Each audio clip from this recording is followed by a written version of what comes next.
কবর থেকে মরদেহ চুরি ঠেকাতে কেন নির্দেশ দেওয়া হবে না এবং কবর দেয়া মরদেহ সংরক্ষণের জন্য কেন আইন প্রণয়ন করা হবে না সেটা জানতে চেয়ে রুল জারি করেছেন হাইকোর্ট।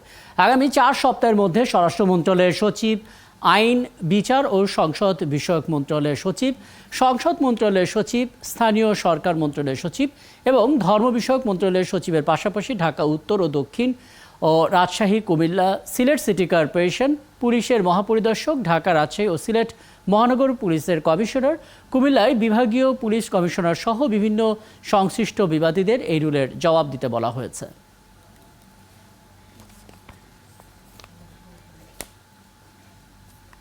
আমরা একটু বিস্তারিত জানার চেষ্টা করি। আছেন রিটকারী আইনজীবী অ্যাডভোকেট ডক্টর গোলাম রহমান ভূঁইয়া। অ্যাডভোকেট ডক্টর গোলাম রহমান ভূঁইয়া, আপনাকে আমন্ত্রণ জানাচ্ছি এবং শুরুতে আপনি আপনার জায়গাটা আমাদেরকে একটু স্পষ্ট করবেন সংক্ষেপে যতটুকু পারা যায়। সেটি হচ্ছে যে মরদেহ সংরক্ষণ আইন কেন প্রয়োজনীয়তা অনুভব করলেন বা এটার প্রয়োজনটা কেন হলো আসলে? 71 টিভির দর্শক শ্রোতাদেরকে শুভেচ্ছা জানাচ্ছি, স্বাগত জানাচ্ছি। আসসালামু আলাইকুম ওয়া রাহমাতুল্লাহ।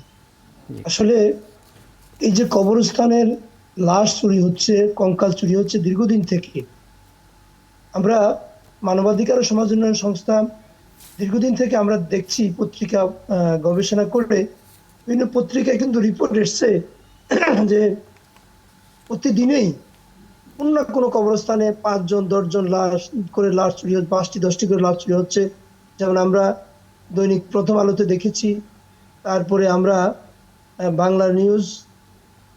বাংলা নিউজে দেখেছি, তারপরে এইভাবে অনেকগুলো পত্রিকার রিপোর্ট আমরা দেখেছি যে লাশ চুরি হচ্ছে।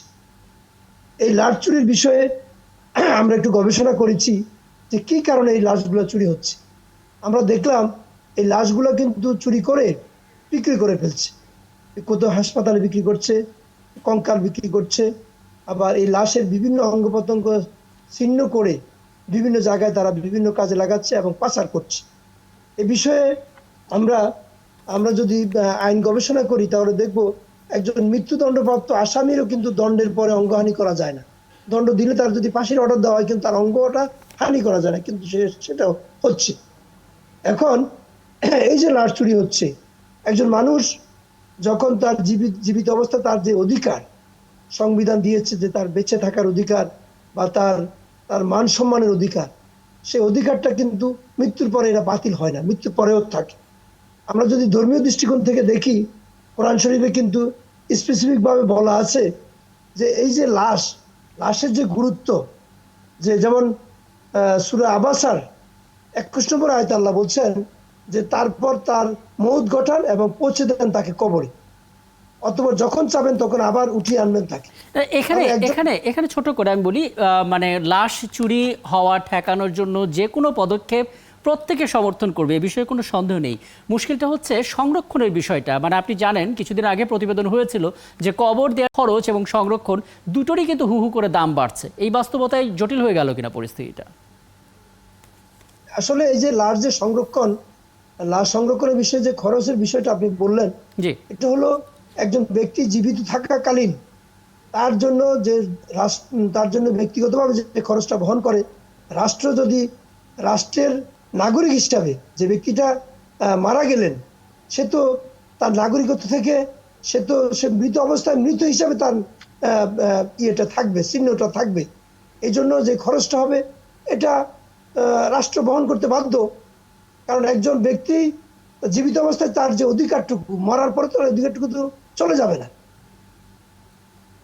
এটা যেমন আমরা যেমন পত্রিকায় দেখছিলাম যে বনানী কবরস্থানে 15 বছর বা 25 বছর দুটো আলাদা আলাদা করে, অর্থাৎ 15 বছরের জন্য প্রায় 1 কোটি টাকা, 25 বছরের জন্য প্রায় 1.5 কোটি টাকা ফি দিতে হয় সংরক্ষণের জন্য।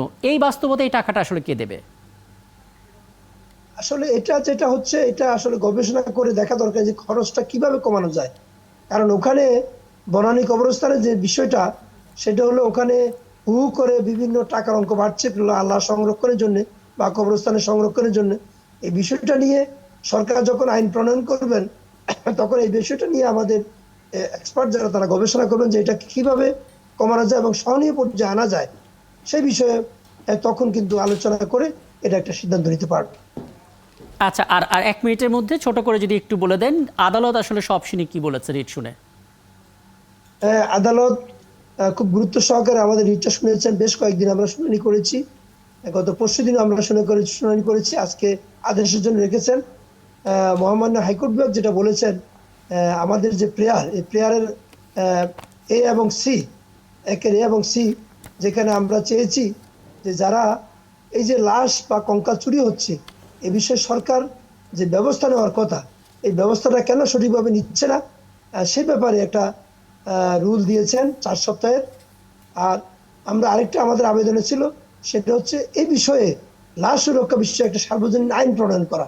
এই আইনটা কেন প্রণয়ন করা হবে না? বুঝতে পারছি সেই বুঝতে পারছি আপনাকে আমাদের আপনাকে রুল আসলে দিয়েছেন 4 অনেক সপ্তাহ। আপনাকে আসলে অনেক ধন্যবাদ যে আপনি আমাদেরকে একটা লম্বা সময় দিলেন এবং পুরো বিষয়টা স্পষ্ট করলেন।